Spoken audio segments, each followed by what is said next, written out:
আজকের এই দিনটা যেমনভাবে ন্যায় বিচার প্রতিফলিত হয়েছে, ঠিক একইভাবে আমরা ভীত সন্ত্রস্ত এবং আতঙ্কগ্রস্ত, এবং এই রায় আমাদের প্রতিটা মুহূর্ত স্মরণ করিয়ে রাখবে যে আমরা ভবিষ্যতে যেন ভুল না করি, আমরা যেন পথভ্রষ্ট না হই। যারাই পথভ্রষ্ট হবে তাদের পরিণতিটা এরকমই হবে। তো সুতরাং আজকে যেটা প্রতিফলিত হয়েছে এটা ন্যায়ের কথা, সেটা আইনের প্রতিফলন, সেটা যথাযথ মানবাধিকারের ধরনের যে বিচার সেটার প্রতিফলন। গোটা জাতিকে আপনারা সেটা জানান।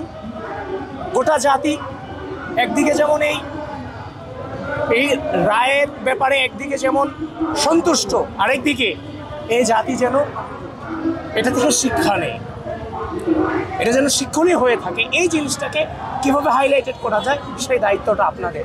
আমি আবারও বলছি, ন্যায় বিচার প্রতিফলিত হয়েছে, যারা দায়িত্বে ছিলেন তাদেরকে সাধুবাদ জানাই। কারণ আজকে যখন আমরা ওখানে বসেছিলাম, সাহারিকদের কথা আসছে, আনাজদের কথা আসছে, যেখানে 5 আগস্ট টাঙ্খারপোলা আমার সামনে এই দুজন শহীদ হয়েছে, আমাদের মিছিল থেকে, আমাদের বিক্ষোভ থেকে শহীদ হয়েছে এই দুজন। সেই আনাজ সাহারিকদের কথা এখানে আসছে। আজকে তো সেখানে আমি আবিদুল ইসলাম খানের কথাও এখানে আসতে পারত। ওইখান থেকে তো আমরা বুনাসলা ফিট করছি 5 আগস্টের পর থেকে।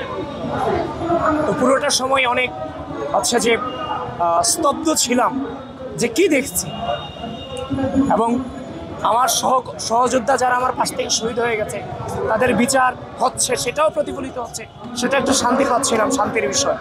তবে বারবার একটা কথাই বলছি, আমি আনন্দিত নই, আতঙ্কগ্রস্ত, এবং এই রায় থেকে আমরা শিক্ষা নিতে চাই যেন ভবিষ্যতে আমাদের দ্বারা এই ধরনের কোনো ঘটনা না ঘটে। এই রায়কে ঘিরে বিভিন্ন জায়গায় শাটডাউন এবং নাশকতাপূর্ণ কর্মসূচি আমরা দেখেছি। বাংলাদেশ জাতীয়তাবাদী ছাত্রদল 5 আগস্টের পূর্ব থেকে বিগত দীর্ঘ দুঃশাসনে তারা রাজপথে ছিল। 5 আগস্টের পরে 6 আগস্ট থেকে মসজিদ মন্দির থেকে শুরু করে রাষ্ট্রের স্থিতিশীলতা ফিরে আনবার জন্য রাজপথে পাহারাদার পরিস্থিতিতে আছে। এখনও জাতীয়তাবাদী ছাত্রদল রাষ্ট্রের রন্ধ্রে রন্ধ্রে পাহারারত পরিস্থিতিতে আছে। আপনাদের সকলকে ধন্যবাদ। Thank you sir.